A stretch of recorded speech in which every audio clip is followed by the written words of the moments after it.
Hello students, कैसे हैं आप? उम्मीद करता हूं कि सब खुश होंगे, प्रसन्न होंगे। तो आज हम आपको ले चलते हैं एक नए चैप्टर से, आपका परिचय करवाएंगे, जिसका नाम है चतुर्भुजों को समझना। बहुत सी चतुर्भुज अनेक प्रकार की होंगी। मुख्य रूप से आपको इस चैप्टर में मिलेंगी उत्तल और अवतल चतुर्भुज, जिसमें हम आपको बताएंगे उत्तल की विशेषताएं क्या है, अवतल की क्या है। और इसके अलावा आपको कुछ वक्र हैं इसमें, जैसे साधारण वक्र, बंद वक्र, क्लोज्ड जो कर्व है, ओपन कर्व, और इस प्रकार से आपको विभिन्न चीजों से आपको इसमें जानकारी मिलेगी। तो अब मैं आपको ले चलता हूं कि डायगोनल विकर्ण क्या होते हैं। विकर्ण के बारे में हम सबसे पहले आपको बताते हैं। एक ये क्वेश्चन है जो बोर्ड पे लिखा हुआ है, विकर्ण क्या होते हैं, व्हाट इज डायगोनल।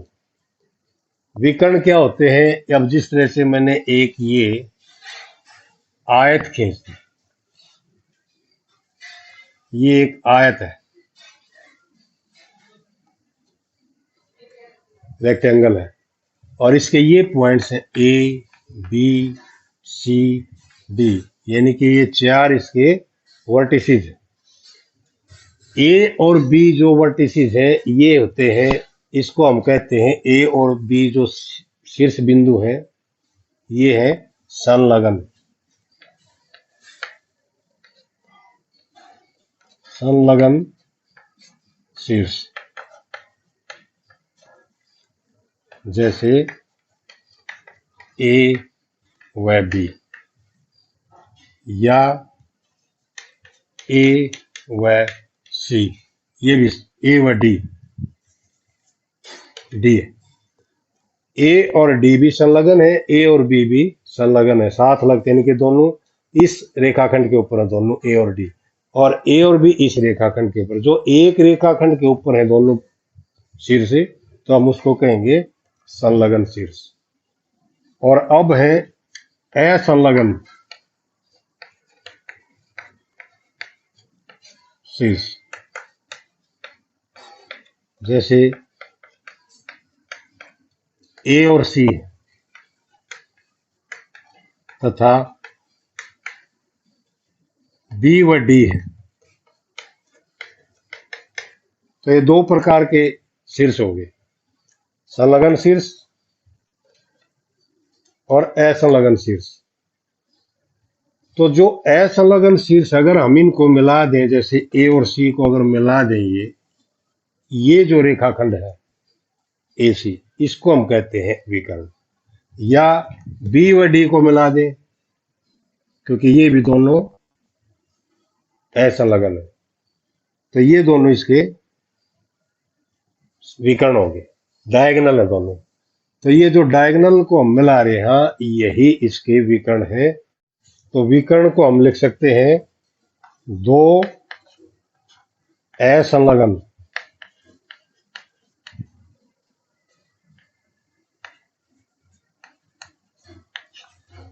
शीर्षों को मिलाने वाला या जोड़ने वाला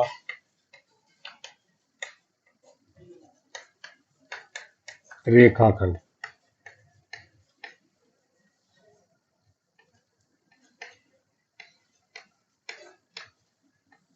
ये है विकर्ण, हम इसको विकर्ण कह सकते हैं। ठीक है, दो असंलग्न शीर्षों को जोड़ने वाला जो रेखाखंड होगा वो इसका विकर्ण कहलाएगा। या हम इसको ऐसे भी कह सकते हैं कि व्हाट इज डायगोनल क्या है। Diagonal is a line segment which joining the two non-adjacent points of a polygon is called diagonal। कुछ फिगर ऐसी भी हैं जिसमें डायगोनल होते ही नहीं, जैसे ये है ट्राइंगल, हमारे पास त्रिभुज है, ए बी सी इसके शीर्ष है, इसमें अगर हम खींचे डायगोनल नहीं खींच सकते, क्योंकि देखिए बी और सी ये दोनों एक रेखाखंड पर पॉइंट है, इसका मतलब ये दोनों एडजेसेंट है। ए और बी भी एडजेसेंट है, ए और सी भी एडजेसेंट है, तो इसमें नॉन एडजेसेंट यानी कि असंलग्न बिंदु है ही नहीं, तो मिलाएंगे किसको, इसलिए इसमें विकर्ण नहीं होते, त्रिभुज में विकर्ण नहीं होते।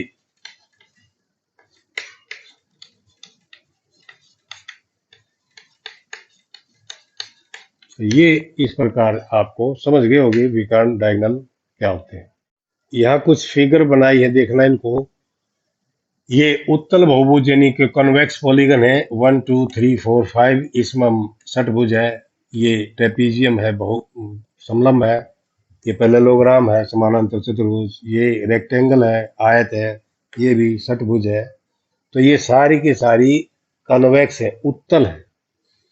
और इधर ये सारी अवतल दे रखी है, कनकेव पॉलीगन, क्योंकि इनकी एक भुजा अंदर धसी हुई दिखाई दे रही है। आप किसी भी फिगर में देखोगे एक भुजा उस आकृति के अंदर वाले हिस्से में धसी हुई लगती है। तो इस प्रकार से ये कनकेव पॉलीगन है और ये कन्वेक्स पॉलीगन है। इन फिगर्स को भी ध्यान से देखिए आप। ये है समबहुभुज यानी कि रेगुलर पॉलीगन, और ये इरेगुलर पॉलीगन है, विषम बहुभुज जिसको हम कहते हैं।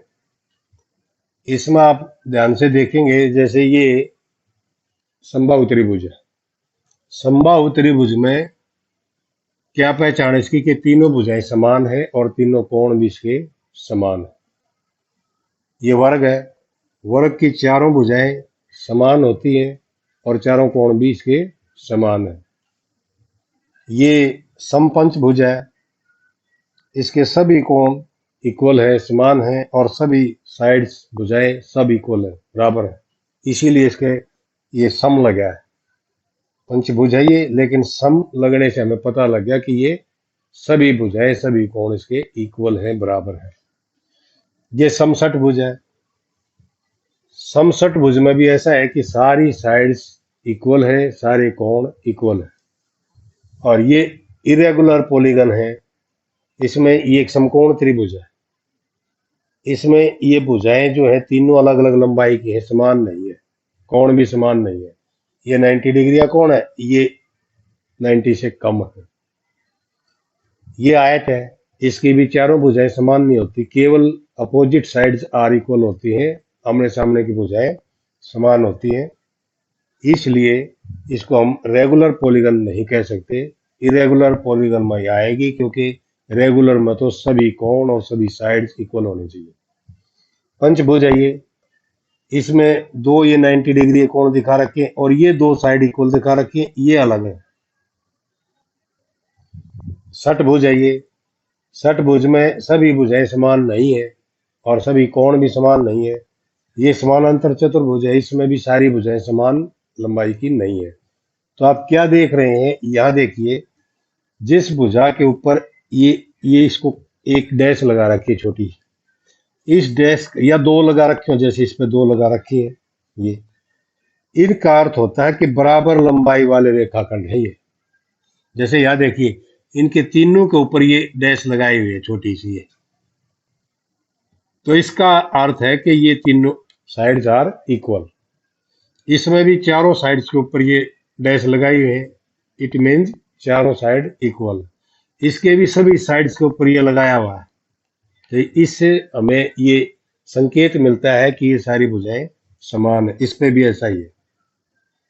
तो ये चिन्ह है मैथमेटिक्स के, जिसको आपने ध्यान में रखना है।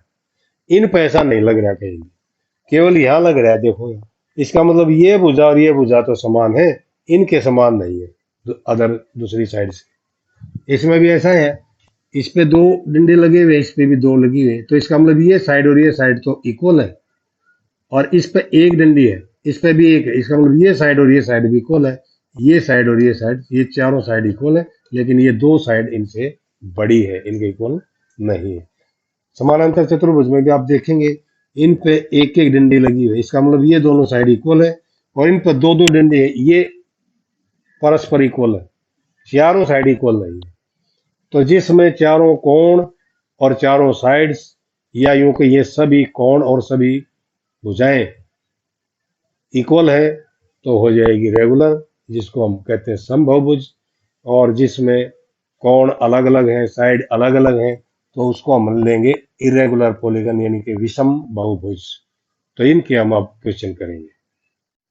तो यहाँ देखिए फर्स्ट क्वेश्चन है, यहाँ पर कुछ आकृतियां दी गई हैं, जैसे फर्स्ट फिगर ये है, सेकंड है, थर्ड है, फोर्थ, फिफ्थ है, सिक्स्थ है, सेवंथ है और एट्थ है। इनका हमने वर्गीकरण करना है, क्लासिफिकेशन करना है। किस आधार पे? इस आधार पे हमने ये बताना है कि साधारण वक्र इनमें कौन कौन से हैं।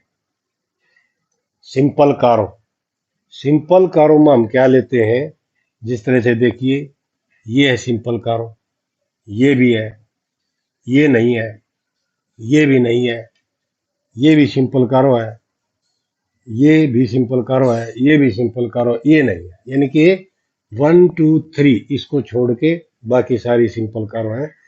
एक दो, या लिख सकते हम कि first figure, second figure, third को छोड़ दो, फोर्थ को छोड़ दो, 5 6 7, 5 6 और 7, ये फिगर जो है सिंपल कारो है, सिंपल कारो से बनी हुई फिगर है। सिंपल कारो में आप किसको समझेंगे? सिंपल कारो का मतलब है जिस तरह से आपके हाथ में पेंसिल है या पेन है और आपने कागज के ऊपर उसको रख के और कोई भी फिगर फ्री हैंड से बना दी, चाहे वो उसमें रेखाएं हैं, चाहे उसमें टेढ़ी मेढ़ी कारो हैं, वो सारी सिंपल, वो एक दूसरे को ओवरलैप ना करें, काटे ना, तो वो सारी सिंपल की कैटेगरी में आती है। तो इस तरह से जैसे ये तो ओवरलैप है, ये काट रही है आपस में, ये भी नहीं है। इसी प्रकार से ये भी काट रही है, ये भी नहीं है। तो 1 2 3 को छोड़ के बाकी सारी सिंपल कारों में आती है, साधारण वक्र। ये है सेकंड साधारण बंद वक्र। अब ये जो साधारण वक्र है 1 2 5 6 7, इनमें बंद कौन से है? ये भी बंद है, ये भी बंद है, ये भी बंद है, और ये भी बंद है, और ये भी बंद है। यानी कि सारी बंद है जितनी ये सिंपल कर्व है। 1 2 5 6 7, ये सारी बंद है, ओपन नहीं है, कोई सी खुली नहीं है। थर्ड पे है बहुभुज।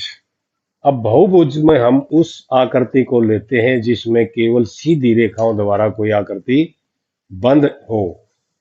इसमें केवल रेखाएं, जैसे देखिए इसमें सारे रेखाखंड है ये, और ये बंद है, ये भी रेखाखंड है, बंद है, ये रेखाखंड नहीं है, ये नहीं है। अब बहुभुज में इसको ले सकते हैं हम, क्यों? क्योंकि इसमें सारी भुजाएं हैं और बंद भी है। सभी रेखाखंड हो और बंद हो फिगर, उसको हम बहुभुज कहेंगे। तो बहुभुज में इसको ले लेंगे, इसमें भुजाएं हैं, इसमें भी भुजाएं हैं, इसमें भी भुजाएं हैं, इसमें नहीं है भुजाएं, इसमें भी नहीं है भुजाएं, इसमें भी नहीं है, क्योंकि ऊपर ये वो हाफ सर्कल है इसमें, ऊपर नीचे। इसमें भी ये सर्कल की तरह कुछ पार्ट है, सर्कल सर्कल का है, इसमें भी ये दो सर्कल बने हुए। तो हम बहुभुज में क्या लेंगे? फर्स्ट को लेंगे, सेकंड को लेंगे और फोर्थ को भी लेंगे। फर्स्ट, सेकंड और फोर्थ, ये है इसके बहुभुज की कैटेगरी। बहुभुज में फिर ये दो तरह के बहुभुज होते हैं, एक उत्तल बहुभुज, एक अवतल बहुभुज। उत्तल कौन से हैं इनमें और अवतल कौन से हैं? ये जिस तरह से इसकी एक भुजा अंदर धसी हुई है, या ये भुजा अंदर धसी हुई है, यानी कि इसके अगर हम विकर्ण भी खींचेंगे तो एक विकर्ण बाहर निकलेगा इसका। तो इसलिए हम इसको किस कैटेगरी में लेते हैं? इसको लेते हैं हम अवतल, अवतल बहुभुज में आ गई ये। कौन सी नंबर? ये फर्स्ट।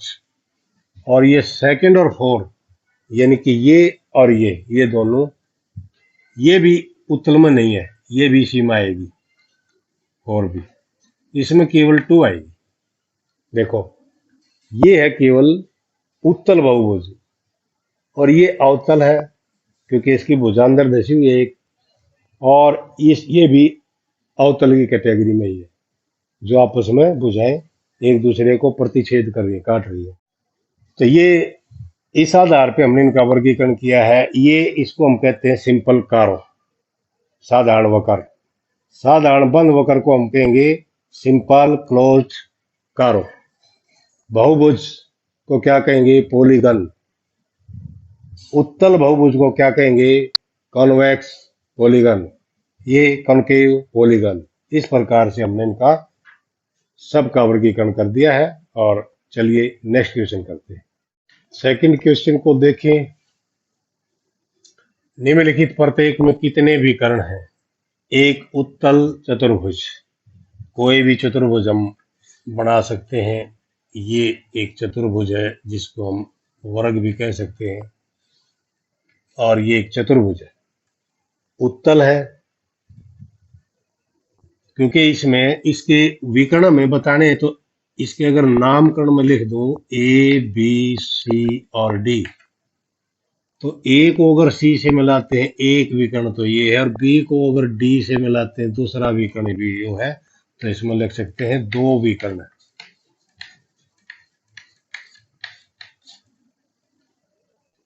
एक समषटभुज। समषटभुज क्या होती है? ये होती है समषटभुज। यहां देखिए, इसको बनाने का एक आसान सा तरीका यह हम ऐसे लेते हैं कि इसको ये हो गया, और इसका भी यदि नामकरण मैं करूं A B C D E F, और इसके विकर्णों की संख्या देखें। जिस तरह से इसको मैंने इससे मिला दिया, एक विकर्ण, ये दो, और ये तीन, और ये चार, और यहां से ये पांच, और यहां से ये छह, और यहां से ये सात, और यहां से ये आठ, और यहां से ये नौ। तो इसके कितने हो गए? 9 विकर्ण। इसमें आप देखेंगे जिस तरह से ए पॉइंट है, ए पॉइंट से 3 विकर्ण निकले, 1 2 3। इस पॉइंट से भी 3 निकल रहे, इससे भी 3 निकल रहे, इससे भी 3 है, इससे भी 3 है, और इससे भी 3 है। लेकिन आप ये काउंट नहीं कर सकते कि 1 2 3 4 5 6 पॉइंट है और एक से 3 निकल रहे, तो 3 6 18, 18 नहीं होते, क्योंकि कुछ कॉमन भी है इनमें आपस में। जो हम इसमें भी काउंट करें वही इसमें भी है, वही इसमें भी, और वही इसमें भी है। तो इसलिए हम 9 विकर्ण हमने आपके सामने गिन के दिखाए हैं, और आप भी गिन सकते हैं। 9 विकर्ण। एक त्रिभुज, त्रिभुज ये होती है ए बी सी। अगर इसको मैं नाम दे ए बी सी, इसमें विकर्ण कहाँ खींचे? कहीं नहीं खींच सकते विकर्ण, इसलिए इसका शून्य विकर्ण। कोई विकर्ण नहीं होता इसमें, त्रिभुज में कोई विकर्ण। चलिए नेक्स्ट क्वेश्चन नंबर 3 है ये। उत्तल चतुर्भुज के कोणों के मापों का योगफल क्या है? ये बताना आपने। यदि चतुर्भुज उत्तल न हो तो क्या यह गुण लागू होगा? अब या हम चतुर्भुज बनाते हैं। जैसे मैंने ये एक चतुर्भुज बनाई, इसमें 4 कोण होते हैं, और इसने पूछा है कि सभी कोणों का माप कितना होता है। तो आपने त्रिभुज का तो पता है, त्रिभुज के तीनों कोणों का योग का आपने पता है कितना होता है। त्रिभुज के तीनों कोणों का योग 180 डिग्री होता है, 180। अब चतुर्भुज के चारों कोणों का माप क्या होगा? अब यहां देखिए, मैंने ये इसका एक डायगोनल मिला दिया, विकर्ण मिला दिया, 2 त्रिभुज बन गई। एक त्रिभुज का कितना होता है? 180। तो 2 का कितना होगा? 360। तो हम कह सकते हैं चतुर्भुज के कोणों का योग कितना होगा? 360 डिग्री। आगे ये कहे, यदि चतुर्भुज उत्तल ना हो तो क्या यह गुण लागू होगा? उत्तल ना हो, अवतल हो, तो उसका जोड़ भी इतना ही होगा, उस पर भी ये नियम लागू होगा। उत्तल चतुर्भुज अगर हम बनाए तो ये देखिए, ये है हमारी चार भुजाएं, इसमें ए बी सी और डी पॉइंट। ये इसके कोणों का योग भी इतना ही होता है। क्यों? क्योंकि अगर हम इसका एक डायगोनल मिला दें बी डी, देखो ये, तो दो त्रिभुज होगी। दो त्रिभुजों का एक का 180 है तो दो का 360, ये लेके आना। उत्तल ना हो तो क्या यह गुण लागू होगा? यस, ये गुण उत्तल ना हो उस पर भी लागू होगा। और इस प्रकार से आज हम आपको बस इतना ही काम करवाना बहुत उचित समझते हैं। मुझे उम्मीद है कि आप समझ गए होंगे आज वाला जितना भी मैंने कोर्स आपको करवाया है। तो आप अपनी प्रैक्टिस जारी रखें। इस वीडियो को लाइक करें, शेयर करें, चैनल को सब्सक्राइब करें। फिर मिलेंगे। Okay, thank you.